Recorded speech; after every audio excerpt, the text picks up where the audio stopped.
right? So first I want to share a model of power with you that I came across, I don't know, about 20 years ago or something. And it was very intriguing to me because it follows the level of psychological development fundamentally. And it's a way of sort of thinking about ourselves in relation to where are we in our own relationship to power in this journey. This woman named Janet Hagberg is describing. So we're going to now look at this.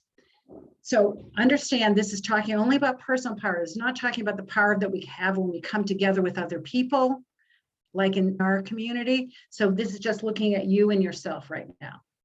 All right. And so with that caveat. So first she says, when we're born, we're powerless, right? You're a little baby, you're a kid, you've got no power. And so therefore we're dependent. We hopefully feel secure. We typically don't have great self-esteem because we have not been out in the world to test ourselves. We're powerless and we do what the other people say, right? Because we have to, because we're dependent, we'll starve if we don't. Okay, then around 12, 13, when adolescence hits, we start to have what she calls power by association, which is part of the group, part of the crowd. You want to wear certain clothes, you want to have certain hairstyles, you want to listen to certain music because your identity, your power comes from being like those other people, right? So it's power that comes through association with others. And then we move from that as we get older into what she calls power through symbols. And this is like status stuff. This is, I went to this particular university and I have this house and I have this particular car, like that.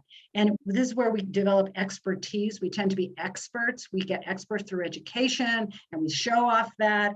And this is where we're making it, we're living the dream, supposedly this dream, that's the acquisition dream, essentially.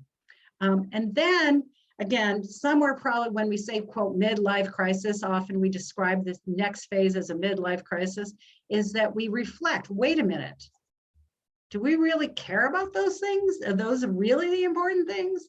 Is that what really matters? Do I want to continue to be one of the acquirers and consumers of the world? And so we start to reflect and we get our power through our inner reflection. And when we are reflective, we start to become more comfortable with ourselves, not so much needing stuff from the outside to validate our own sense of beingness and power in the world. And she says here that oftentimes what holds us back here is that you have to be able to let go of your ego and your image of yourself. And then the next phase, she says, is power by purpose. So this is why I emphasized last session why I did this session on intention and purpose, because when we get in touch with our deeper intention, we have a power that goes beyond ourselves, right? It makes us less able to be knocked over by the winds of what's going on. There's less ego attachment. And people who are here tend to be very focused on the vision of what they're trying to create. They accept themselves and they are confident that they're here to do this, enact this thing. And then she said, finally, some people, she said, this is a very few people. She calls it power by gestalt, meaning from your essence, that you become so egoless and so humble that your power comes from your beingness.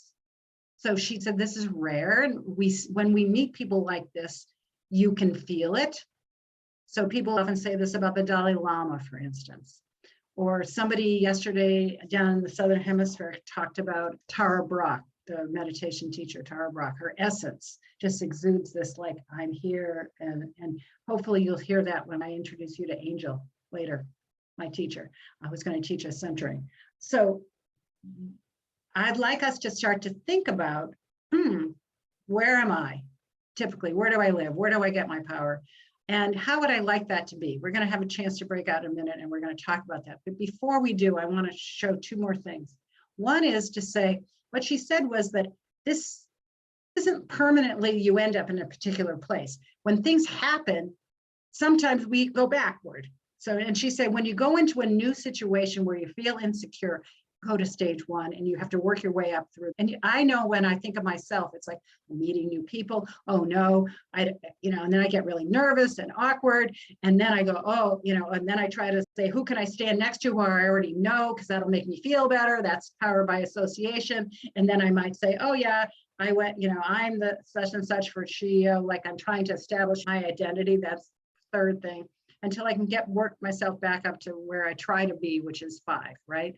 So think about that too. So I told this thing yesterday, I was presenting it to you today, and an interesting thing happened to me. I had a call just before this with an activator who was not on this call and wasn't yesterday. And she just described to me, she said, I wrote some of her words because I thought she said, I was an insufferable snob in my life. She said, I had degrees, I had a successful career. So she proceeds to tell me stages 2 and 3 in her life. And she said, and then something happened. I had terrible shock of very difficult challenges with my children.